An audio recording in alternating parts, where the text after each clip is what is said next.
Oh, here we are at check-in. We are actually sailing along at 6.5, 7 knots.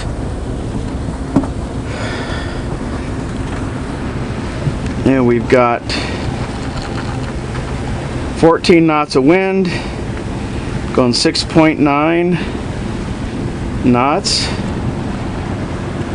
The ever-capable Sarah is at the helm,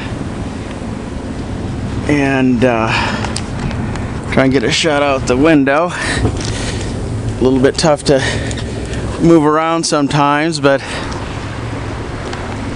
there we are.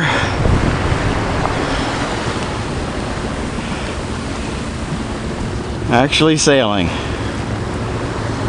7.9 knots, or 7 knots even.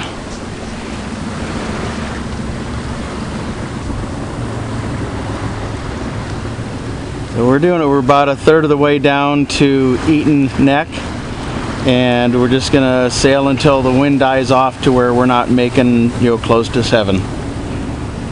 So there's a quick update, and